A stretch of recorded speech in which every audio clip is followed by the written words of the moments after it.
यहाँ पे धरना प्रदर्शन चल रहा है, क्या मामला है? मामला ये है कि हम सारे स्टूडेंट्स जितने भी यहाँ पे हैं, सारे स्टाफ सिलेक्शन कमीशन के लिए जो भी एग्जाम्स कराए जाते हैं, सारे एस्पिरेंट्स हैं यहाँ पे। और पहले एसएससी के जो एग्जाम्स थे वो टीसीएस नाम की एक कंपनी है जो कंडक्ट कराती थी। अभी इन्होंने वेंडर दे दिया एडिक्विटी को। हमें कोई मतलब नहीं है। सबसे पहली बात तो ये कि एडिक्विटी जो कंपनी है वो ऑलरेडी ब्लैक लिस्टेड है। आप एक ब्लैक लिस्टेड कंपनी को सेंट्रल गवर्नमेंट जॉब्स के एग्जाम दे कैसे सकते हो करवाने के लिए? वो भी बात ठीक है, आपकी मर्जी है, जिससे कराना है आपको कराइए। दूसरी चीज ये है कि बच्चों के लिए सेंटर पूछा जाता है प्रेफरेंस में। मान लीजिए मैंने भरा है दिल्ली, लखनऊ, गोरखपुर, ये हमें सेंटर दे रहे हैं जम्मू कश्मीर। जम्मू कश्मीर का एक विजुअली इम्पेयर्ड बंदा है, उसको दे दिया है दिल्ली। उसके बाद भी सुनिए, दिल्ली आने के बाद कहते हैं आपके एग्जाम्स जो है वो कैंसल्ड है, और कब होंगे कब नहीं है किसी को भी नहीं पता है। क्या आप हमें पैसे दे रहे हो उन सारी चीजों के? कोई हमें पैसे नहीं दे रहा। माँ बाप हमें पैसे दे रहे हैं, ऊपर से हम अपने इतने क्रूशियल ईयर्स लगा रहे हैं इन सारी चीजों के लिए। दूसरी चीज ये कि अभी फेज 13 का एग्जाम हो ही रहा था, अभी ये चीजें प्रॉपर तरीके से की नहीं थी। बच्चे इसके लिए प्रोटेस्ट कर रहे थे, इन्होंने अपने नेक्स्ट एग्जाम स्टेनो के लिए डेट निकाल दी है। कैसे निकाल सकते हो? अगर आपसे फेज 13 एग्जाम नहीं हुआ, फेज 13 की शिफ्ट्स को आपने कैंसिल कर रखा है, पहले उसे तो ढंग से कराओ, तब तो तुम कराना स्टेनो और सीजीएल। हम क्यों कर रहे हैं प्रिपरेशन? इन चीजों के लिए कर रहे हैं। क्या इस मामले को लेकर आपकी स्टाफ सिलेक्शन कमीशन में किसी से बातचीत हुई? हमारी किसी से बातचीत नहीं हुई भाई। उनका चेयरमैन बात करने को रेडी नहीं है, इतनी हिम्मत नहीं है उनपे। बच्चों पे हाथ उठाया गया है, बाउंसर्स रखे, इसने इसकी सारी वीडियो आप यूट्यूब पे जाके देखिएगा, सर्कुलेट हो रही है वहाँ पे। एक सॉरी तक का नोटिस नहीं है एसएससी से। क्या हम इतनी भी एक्सपेक्टेशन नहीं रखते इतनी बड़ी कमीशन से? क्या आप वहाँ पे बाउंसर्स बैठा रखे हो? ये हालत हो गई बच्चों की कि वो बाउंसर से पीटेंगे। बच्चे अगर पेन और एडमिट कार्ड है उनके हाथ में, उनको टेररिस्ट आ जाते हैं, कहते कि तुम्हारे पीछे एफआईआर करेंगे। ये तो इनका तरीका है बच्चों के टुवर्ड्स, जो कि तुम्हें नौकरी देने वाले हैं। भाई जीएसटी इंस्पेक्टर और इनकम टैक्स इंस्पेक्टर बनते हैं यहाँ से, ऐसों के लिए बनेंगे और ऐसे देंगे। आप देखो सेंटर दिया कहाँ है भाई? तबेलों में गाय बंदी है, ऊपर चल रहा है डीजे, शादियां चल रही हैं। 4 दिन पहले निकाल दिया गया हो जैसे सेंटर कि ठीक है यहाँ पे हो गया, माउस वर्क नहीं कर रहा। 1 घंटे का पेपर होता है सीजीएल का, 4 सेक्शंस होते हैं, उसमें अगर माउस वर्क नहीं करेगा बच्चा, माउस वर्क कर ले या अपनी एक्यूरेसी पे ध्यान दे लिया, अपने क्वेश्चन सॉल्व करने पे ध्यान दे ले। आपका नाम? तृप्ति त्रिपाठी। मेरा नाम जानवी मिश्रा है और यहाँ पर एसएससी रिफॉर्म को लेकर के यहाँ पे प्रोटेस्ट हो रहा है, क्योंकि एसएससी का कोई भी एग्जाम फेयर नहीं है और बच्चों को काफी ज्यादा परेशान भी किया जा रहा है। और एसएससी के साइड से जो इन्विजिलेटर किए गए पॉइंट, वो मिसबिहेव भी कर रहे हैं, मारपीट भी बच्चों के साथ की जा रही है। एग्जाम सेंटर्स पे बाउंसर्स को रखा जा रहा है, ये समझ में नहीं आ रहा है कि एग्जाम सेंटर्स पे बाउंसर्स का क्या काम है। और फिर सेंटर्स जो है वो मतलब 400-500 किलोमीटर दूर, 1000 किलोमीटर दूर दे दे रहे हैं, तो रास्ते का खर्चा, फिर वहाँ रहने का खर्चा बच्चों का कौन नहीं उठाएगा? टोटल बात यहाँ पे प्रोटेस्ट एसएससी के रिफॉर्म को लेकर के हो रहा है कि जिससे बच्चों को भी मतलब नौकरी मिल सके और बच्चे थोड़ा सा मतलब मोटिवेट हो सके कि हाँ हमें नौकरी मिल जाएगी पढ़ाई करने के बाद, क्योंकि पढ़ाई करने का फिर कोई मतलब नहीं रहता अगर हमें नौकरी नहीं मिल पाती है। तो बस इसी चीज को लेकर के रिफॉर्म हो रहा है। तो क्या इस चीज को लेकर, इस मामले को लेकर आपकी एसएससी में किसी से बातचीत हुई है? शायद चेयरमैन से कुछ टीचर्स की बात हुई है, पर उनके आंसर्स मतलब उनकी रिप्लाई तो कुछ उन्होंने क्या आश्वासन दिया? उन्होंने कुछ भी नहीं कहा कि ना पोस्टपोन होंगे कोई एग्जाम और ना ही हम वेंडर को चेंज करेंगे। जो हो रहा है सब ऐसा ही चलता रहेगा। इवन मतलब मैंने ऐसा सुना कि उनके चेयरमैन ने कहा कि जो फीस ली जा रही है वो रोड बनने के काम में आ रही है। मतलब बच्चों के एजुकेशन की फीस लेकर के वो रोड बनवा रहे हैं, तो फिर रोड का जो टैक्स लिया जा रहा है वो कहाँ जा रहा है? जी हिमांशु, आप ये बताइए, यहाँ पे आज धरना प्रदर्शन हो रहा है, तो इस धरने का क्या मामला है, इसके पीछे क्या कहानी है, जरा आप बताइए। इसके पीछे जो मैं ये बताना चाहूंगा कि काफी सारी प्रॉब्लम्स आ रही है। एसएससी का जो टेंडर है वो चेंज हो चुका है। उन्होंने जो पहले टीसीएस कराता था, अभी एडिक्विटी को दिया। एडिक्विटी जो ब्लैकलिस्ट कंपनी है, काफी सारी स्टेट्स ने इसको ऑलरेडी ब्लैकलिस्ट कर रखा है। तो जो कंपनी अगर स्टेट लेवल का एग्जाम कराने में भी समर्थ नहीं है, तो वो सेंट्रल गवर्नमेंट का एग्जाम कराने के लिए वो कैसे, हमें ये नहीं समझ आ रहा कि उसको टेंडर दे ही कैसे दिया। और अभी जो प्रॉब्लम्स आ रही है, काफी सारी प्रॉब्लम्स है, ग्लिच, टेक्निकल इशू, माउस का इशू, ये सारी तो चीजें अलग ही है। इसके अलावा हमें ये पता चलता है कि 500 किलोमीटर दूर जाके एक सेंटर में मिला है जो कि खेत के बीच में है, जहाँ कोई प्रॉपर सिक्योरिटी नहीं है, कुछ नहीं है। अगर आप सोचिए कि वहाँ पे पेपर लीक होने के, चीटिंग होने के या सिक्योरिटी कंसर्न कितने ज्यादा है, और अगर एक सेंटर के बच्चों ने भी अगर चीटिंग कर ली है तो कट ऑफ कितनी आसमान पार करके जा सकती है। बाकी बच्चों के लिए कितनी बड़ी खतरे की बात है ये।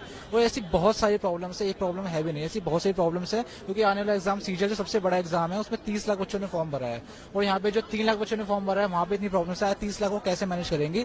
तो हम बस ये चाहते हैं कि एडीपीटी को टेंडर ना दिया जाए, वो ऑलरेडी ब्लैकलिस्ट है। वो ब्लैकलिस्ट में ये नहीं ग्लिच के इशू है या टेक्निकल इशू है, ये कि हमने सुना है कि मतलब कि पेपर लीक वो कराती है, पैसे लेती है, क्योंकि टेंडर जो पहले एसएससी के पास था वो टीसीएस ने 500 करोड़ में दिया था, हमने इसको ऐसी जो न्यूज में मिली है, लेकिन एडीक्विटी ने उसको उसके आधे में 220 से 250 करोड़ में दिया है। और इस वजह से इशू इतने ज्यादा बढ़ते जा रहे हैं कि एक इशू है नहीं, इतने सारे इशू है कि हम इतने सारे इशू की बात करने आए और हमें कोई आश्वासन बस शायद सर ने बताया कि जो बस बोला गया है, कोई रिटर्न में कुछ नहीं मिला है, कुछ नहीं मिला है, और बोल रहे हैं कि प्रॉब्लम्स आएगी तो हम उसको जो है उसको सॉल्व करते रहेंगे, लेकिन जिनके साथ ऑलरेडी प्रॉब्लम आ चुकी है उनको अब क्या करेंगे? उनका रीएग्जाम आप कराएंगे या उसके लिए आप कुछ फैसिलिटी आप इशू करेंगे? कुछ भी नहीं दिया है सर, कुछ भी नहीं कहा हमने सर। नाम मेरा परसराम दहल है, राजस्थान से हूँ, परसराम दहल है। हमारी डिमांड सर टीसीएस से है, एसएससी से है सर। एसएससी अपने काम को अच्छे ढंग से नहीं कर पा रही है सर। अब मेरा एसएससी सीपीयू का 2024 का एग्जाम था, 2 साल से मैडम रिजल्ट अटका हुआ है, रिजल्ट नहीं दे पा रही, रिजल्ट नहीं बना पा रही है। और अभी जो फेज 13 का एग्जाम हुआ है, इन्हें एग्जाम कंडक्ट करवा लिया, एग्जाम कंडक्ट करवाने की जगह कौन सी? इनका बाहर अंदर एग्जाम हो रहा है, बाहर बेसुगा तबेला है, ऊपर बाहर चल रहे हैं, ओकेजन चल रहे हैं, साड़ियाँ चल रही है, आवाज आ रही है। अंदर जाते हैं तो अच्छे से ये माउस काम नहीं कर पा रहा, बाहर बाउंस रहते हैं, बाउंस से हाथापाई कर रहते हैं। तो एसएससी को टीसीएस से वापस इस वेंडर को हटा के टीसीएस में वापस रिटर्न करना चाहिए और इसमें सुधार की जरूरत है अच्छे से। बात हुई थी, अभिनय सर गए थे और 1-2 सर उनके साथ और गए थे। अभिनय सर उनसे मिले तो उन्होंने मेन चेयरमैन से बात नहीं हो पाई, डायरेक्टर से बात हुई थी तो उन्होंने बोला था हम 10 दिन के अंदर ये इनको सुधार कर लेंगे। उन्होंने एक आश्वासन दिया, आश्वासन से तो उन्होंने पहले भी काफी बार दे चुके हैं। आश्वासन से कितने दिन आश्वासन सुनते रहेंगे? आपकी क्या डिमांड है? हमारी डिमांड है कि इनमें वापस या तो टीसीएस को लेके आओ या सीजीएल है तो सीजीएल को आप 2 महीने बाद करवा लो। अगर इनको फेज 13 का एग्जाम ये अच्छे से कंडक्ट नहीं करवा पाए तो सीजीएल का किस हिसाब से कंडक्ट करवा पाएंगे? उसमें 30 लाख एक्सपेरेंट है मैडम। तो हमारी डिमांड है कि वापस टीसीएस को लो या इनमें सुधार करके, अगर 2-3 महीने आपको टाइम चाहिए तो आप टाइम ले लो और इनमें सुधार करके वापस अच्छे से मैनेज करके एग्जाम लो। बच्चों का भविष्य का सवाल है। मेरा नाम प्रशांत है और मैं फेज पेपर हो गया है मेरा, लेकिन उसमें भी 4 क्वेश्चन हाईलाइट थे। अब जो क्वेश्चन हाईलाइट थे मेरे तो सही हो गए, लेकिन इस भाई के नहीं थे, तो इसको तो नुकसान हो गया ना। अब आप बताओ, रात में 1-1 बजे मैसेज दे रहे हैं कि आपका एग्जाम कैंसिल हो गया। बच्चा सेंटर पे पहुंच गया, 4 दिन पहले से निकल गया है कि मेरा एग्जाम है, मैं एग्जाम देने जाता हूं, लेकिन वहां जाके पता चलता है उसका एग्जाम कैंसिल है। अब एग्जाम की तैयारी करूं या फिर मैं यहाँ प्रोटेस्ट करने आऊँ? आप बताओ। ये सोच रहा, पुलिस बोल रही लाठी चलाएंगे। भाई कब तक चलाओगे लाठी? चला लो लाठी, आज तोड़ दो, लेकिन कल फिर आएंगे। जब तक जिंदा रहेंगे जब तक आएंगे। यहाँ पे 3-3, 4-4 साल से बच्चा तैयारी कर रहा है, क्या करे बच्चा? मर जाए क्या? नहीं देना भाई, बोल दो हम पकौड़े तल लेंगे कि पकौड़े ही तलना है हमें। बताओ, आप बताओ। कोई यहाँ ना नेता है ना कोई वो है, कोई सुनने को नहीं है। कोई बड़ा मिनिस्टर थोड़ी है, कोई डीओपीडी मिनिस्टर है, कोई बड़े मिनिस्टर से मिलने की बात थोड़ी हो रही है। अगर करवा भी देंगे तो क्या होगा? 2 महीने और ले लो, लेट करवा लो, ये पैसा ले लो और ज्यादा। अगर आपसे नहीं हो रहा है तो जैसे आप पैसे और ले लो, जैसे सेंटर है तो अच्छी जगह तो दो कम से कम। यही हमारी डिमांड है कि रिफॉर्म होना चाहिए। Thank you. सर, छात्रों का यहाँ पे आज धरना प्रदर्शन है, ये पूरा मामला क्या है? ये पूरा मामला खराब एग्जाम सिस्टम के खिलाफ है, जो पूरी तरीके से करप्ट हो चुका है। सरकार, आयोग और एजेंसियां मिलकर सिर्फ बच्चों को पैसा वसूलने का जरिया बना लिया है। उसी के खिलाफ ये लड़ाई है कि जो भी भर्तियां निकाल रहे हो, एक तो वैसे ही कम निकाल रहे हो और जो निकाल रहे हो उनको ठीक समय पे निकालो। इसी बात की लड़ाई है। रेलवे 500-500 रुपए लेके बच्चों से फॉर्म भरा लेती है, 400-400 रुपए कहती है वापस करेंगे, करोड़ों लोगों का पैसा लेके सालों साल बैठी रहती है। एसएससी जैसे कमीशन 100 में 16 सवाल पूछ के बच्चों से 1600 रुपए वसूलते हैं कि बताओ कौन सा सवाल गलत है। और आज जो एजेंसी पेपर करा रही है वो बच्चों से बैग रखने का 100 रुपए वसूल रही है। तो आपने आज के युवा को समझ कर रखा। बात ये आपकी इस रिगार्डिंग एसएससी कमीशन से बातचीत हुई है? कमीशन से बातचीत हुई, जिन्होंने की बहुत हंसी मजाक में उसका जवाब दिया। हम गए, हमने बताया कि जी 24-25 तारीख का पेपर तो रिपीट हो गया। तो वो कह रहे हैं कि अरे ये तो अच्छी बात है, पेपर रिपीट हो गया, बच्चा सोचेगा कि अब ये तो आएगा नहीं, ये पढ़ के नहीं जा रहा हूँ। और हमने वही पूछ लिया। इतनी इलॉजिकल बात कर रहे हैं। हमने कहा आप गलत प्रश्न पूछ के 100 रुपए वसूल रहे हैं। तो कह रहे हैं 100 रुपए हमारी जेब में नहीं जा रहा, सरकार के पास जाता है जिससे रोड बन रही है। इतनी इलॉजिकल उन्होंने जवाब दिए, किसी की बात का ठीक तरीके से कोई जवाब नहीं दिया। आपका क्या डिमांड है? मेरा पहला डिमांड तो आपसे ही कि आप लोग जाके चेयरमैन से भी 4 सवाल पूछो कि इतनी आवाज उठ रही है तो आपका सिस्टम ठीक हो क्यों? अरे सब बैठ जाओ, कोई नहीं जाएगा। बिना डीओपीटी से मिले कोई नहीं जाएगा। इनकलाब जिंदाबाद, इनकलाब जिंदाबाद, इनकलाब जिंदाबाद।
बार बार वार्निंग देने के बाद भी अगर आप नहीं मानेंगे तो फिर प्रशासन अपना एक्शन लेगा।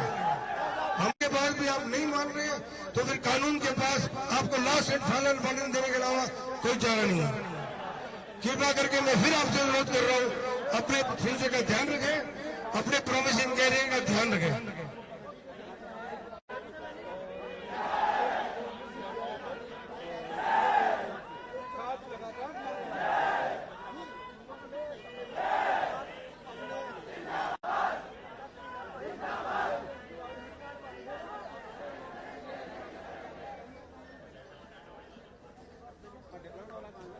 आ सकते हैं, परसों दोबारा आ सकते हैं, लेकिन अभी प्लीज प्रांगण को खाली कर दे। यहाँ पर इस प्रोटेस्ट साइट को, इस प्रोटेस्ट साइट पर माननीय सुप्रीम कोर्ट के आदेश से 5 बजे तक ही अलाउ है। कानून को अपने हाथ में ना ले, और जो लोग आगे लीड कर रहे हैं इस प्रोटेस्ट को, मेरा उनसे भी अनुरोध है, मासूम बच्चों के भविष्य के साथ खिलवाड़ न करें। दिया गया है उस समय सीमा का सम्मान करें। परसों में आप आ जाए, ऑफिस में परमिशन ले, दोबारा करें, कोई आपको नहीं रोकेगा, प्रशासन आपके साथ कोऑपरेट ही करेगा। लेकिन अभी के लिए कृपया करके लगातार यहाँ पे छात्रों का धरना प्रदर्शन चल रहा है, मामला क्या है, कितना विस्तार? देखिए, मामला ये है, यहाँ पे टीचर बच्चे दोनों लोग आए हुए हैं। बार बार एसएससी के एग्जाम पर सवाल खड़े होते हैं। उन कंपनियों को ठेका दिया जाता है जिन कंपनियों ने एग्जाम कराने की जिम्मेदारी ली थी, उन पर ऑलरेडी कई स्टेटों में बैन कर दिया जाता है। तो ऐसी कंपनियों को दूर रखा जाए, और ये एसएससी पूरा एक धांधली का स्कैम बन चुका है। तुरंत बच्चों को न्याय देना चाहे। बच्चों की आवाज सुनने की बजाय पुलिस बच्चों को डराने का काम कर रही है। अभी शिक्षा मंत्री को यहाँ के बच्चों से बातचीत करनी चाहिए, उनका दर्द बांटना चाहिए, ना कि पुलिस की लाठियां डराकर बच्चों को प्रोटेस्ट को शांतिपूर्वक तरीके से बच्चे प्रोटेस्ट कर रहे हैं, गांधीवादी तरीके से बच्चे प्रोटेस्ट कर रहे हैं। इन बच्चों की जो मांगे हैं पूरी अनिश्चित इन बच्चों के साथ है, और इमीडिएटली बच्चों की डिमांड सुननी चाहिए सरकार को, और तुरंत कार्रवाई करनी चाहिए। ऐसे बार बार क्यों देखने को मिलता है? देश भर में पेपर लीक जैसी घटनाएं सामने आए और तमाम मुद्दे सामने आए, सरकार अपना मुंह चुप कर लेती है। तो कहीं ना कहीं सरकार धांधली में शामिल है। तुरंत बच्चों को न्याय दें, वरना इस आंदोलन को हम बहुत आगे तक लेके जाएंगे और संसद तक इनकी बात को लेकर जाने का काम करेंगे। सुबह 9 बजे से हम सभी फैकल्टी। आपका नाम? अभिषेक शुक्ला, और मैं कैरियरवेल से एक फैकल्टी हूं, और हम सभी पूरी टीम जो है विजय शर्मा सर के नेतृत्व में हमने ये स्टार्ट किया है। मेन हमारी जो समस्याएं हैं वो एसएससी ही नहीं सिर्फ है। अभी यहाँ पे सभी बच्चों जितने यहाँ पे हैं सभी सिर्फ एसएससी के नहीं है, यहाँ पूरे एजुकेशन सिस्टम की है। कारण इसके पीछे यह है कि बच्चों को ऐसी जगह एग्जाम सेंटर भेजा जा रहा है जहां पर भैंस के तबेले हैं। 600-700 किलोमीटर बच्चों को भेजा जा रहा है सेंटर के लिए, और उसमें कितनी लड़कियां हैं जिसमें 6 बजे सेंटर खत्म होता है, वहां पे बच्चों को लैब से निकल जाना चाहिए। रात के 10 बजे इतने आउट एरिया में जहां पे कोई ट्रांसपोर्टेशन की सुविधा नहीं है, वहां पर बच्चों को निकाला जा रहा है। आप खुद समझिए, क्या हमारे देश के अंदर इतने रेप केसेस हो रहे हैं, क्या सरकार इस बात की जिम्मेदारी लेगी कि 10 बजे बाद जो बच्ची घर जा रही है क्या वो सुरक्षित घर पहुंच पाएगी? और उसके बाद भी अभी अभिनय शर्मा सर की और हमारे सभी कुछ फैकल्टीज के साथ मीटिंग हुई है चेयरमैन के साथ। चेयरमैन को इस बात को पता ही नहीं है, और ये कोई पहला आंदोलन 2018 में हुआ, 23 में हुआ, 24 में हुआ, हमें किसी भी और चेयरमैन को ये पता है कि ऑलरेडी एडुकेटी जो है ऑलरेडी ब्लैक लिस्टेड कंपनी है, ऑलरेडी ब्लैक लिस्टेड कंपनी है। चाहे वो एमपी पटवारी के उसने एग्जाम करे, राजस्थान के एग्जाम करे, क्या इतने बड़े पोस्ट जो कि यूपीएससी के बाद अगर कोई आयोग आता है तो एसएससी का आता है, तो क्या एसएससी जैसे आयोग का एग्जाम जो है किसी एक ब्लैक लिस्टेड कंपनी के हाथ में दे देना क्या बच्चों के भविष्य के साथ खिलवाड़ करने के बराबर नहीं है? बच्चे मेहनत कर रहे हैं, टीचर मेहनत कर रहे हैं, लेकिन उसके बाद आपसे बस एक अच्छा एग्जाम तक नहीं कराया जा रहा है। बच्चों के माउस खराब हो जा रहे हैं, बच्चों के साथ मारपीट करी जा रही है, बच्चों के एग्जाम सेंटर इतने दूर भेज दिए जा रहे हैं। हम पूरे इस एजुकेशन सिस्टम की बात करते हैं, क्योंकि 7 साल हो जाते हैं बच्चों के वैकेंसीज के एग्जाम तक नहीं कराए जाते। चाहे टीजीटी पीजीटी की बात हुई, रेलवे बोर्ड की बात हुई, आपके सिर्फ 2 ऐसी संस्था है, आईबीपीएस और यूपीएससी, जो अपने संस्थाओं के साथ अच्छा एग्जाम कर रही है, बाकी छोड़कर सारी। हाँ, इस वजह से आप सोचिए कि किसी तीसरे व्यक्ति को आप दे रहे हैं, किसी तीसरे कंपनी को दे रहे हैं, प्राइवेट कंपनी को, कि भैया तुम एग्जाम कंडक्ट कराओ। आज की कोई धांधली हो रही है तो आप बताइए इसकी जिम्मेदारी कौन लेगा? हम यहाँ पे शांतिपूर्वक कर रहे हैं धरना, और हम वो करके रहेंगे। हमारी जो मांगे हम उसकी पूरी करवा के रखेंगे, क्योंकि हमारी मेहनत है इसमें, अपने हक की मांग करें। हम सबसे बड़े लोकतंत्र कहलाते हैं पूरी दुनिया के, हमारा संविधान सबसे बड़ा है। हम संवैधानिक तरीके से हम अपना यहाँ पे जो है धरना दे रहे हैं, और हम इसकी मांगे पूरी करके रहेंगे। और मैं चाहता हूँ आप सभी मीडिया कर्मी जितने भी हैं, इस न्यूज को जितना ज्यादा हो सकता है फैलाइए। हमारे बेरोजगार बच्चों के साथ, यंगस्टर के साथ बहुत गलत हो रहा है। आप सभी का बहुत बहुत धन्यवाद।